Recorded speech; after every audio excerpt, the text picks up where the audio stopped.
Dr. Omar, when we talk about support, I mean, what kind of support, are we talking about?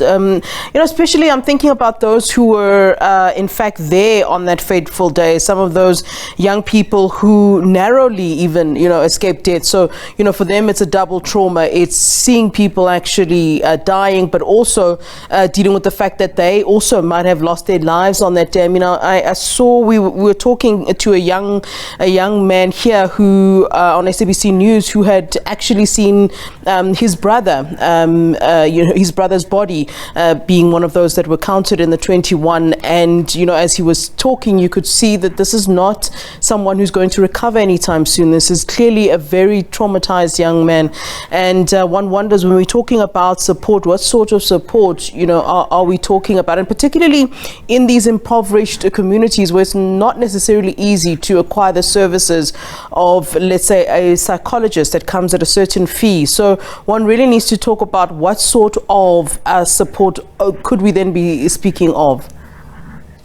So the support that we speak of is collective effort by all different resources, whether it's community-based organizations, faith-based organizations, your government departments as well that are actually based in the rural areas and in the impoverished communities where there needs to be access and availability, where social workers can actually go out and make home visits. Psychological services could actually go out and reach out to the families and to the ones that have actually witnessed. So we got direct victims, indirect victims, and the victims that have survived, as you've described earlier on, suffering from survival guilt, that I was spared this, and of course other families looking on and saying, why my child, what did I do wrong, where did I go wrong? So when you look at support, it needs to be in terms of all on different levels: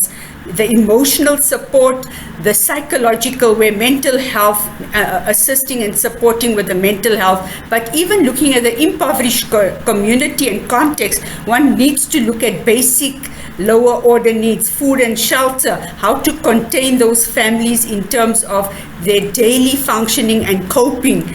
But again, we need to ensure that you mentioned psychologists and having to pay for that. I think looking at NGOs, non-governmental organizations, civil society organizations, and government departments need to all come together. This is a tragedy that one will never overcome, and therefore this is an ideal opportunity to ensure that people's rights are actually fulfilled, because it is the right of this community to receive all kinds of support, be it economic, be it psychological, be it social, but to address the psychosocial ill and the pain and the hole that will remain there forever, that they need ongoing counseling, ongoing home visits, where communities need support, where they need to form support groups, where parents can come together, where children can come together, peers get together.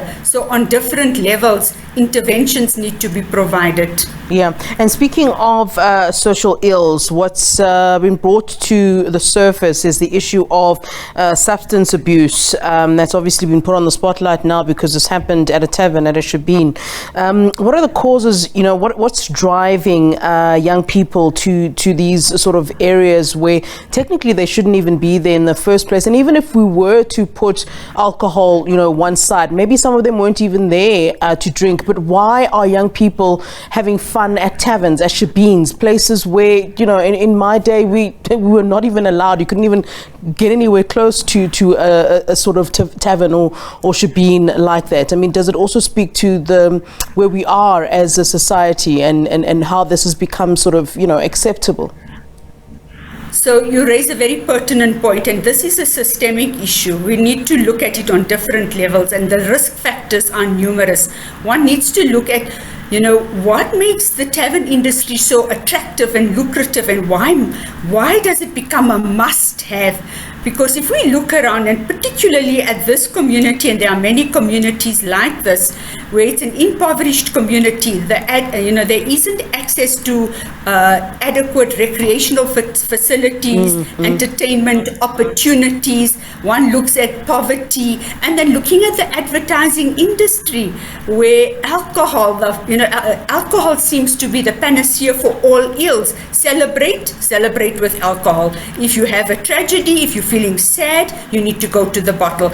And in the adverts, we see that it's so sexy, the grandiosity, it's valorized, that if you do not partake, you haven't arrived, you're missing out. And I think that's another huge challenge.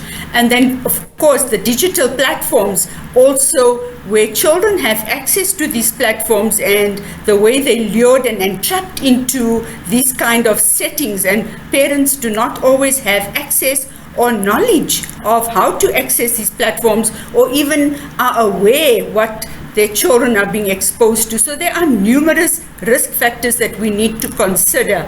And of course, try and look at how can we instill protective factors in place of overcoming challenges and tragedies of this note.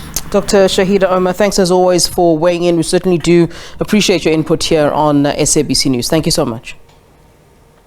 All right, that is Dr. Shaheda Omar from the Teddy Bear Clinic speaking to us as, of course, we are looking to East London at this time as preparations are underway for tomorrow's mass funeral of 20 young people who died at the Enyobeni Tavern.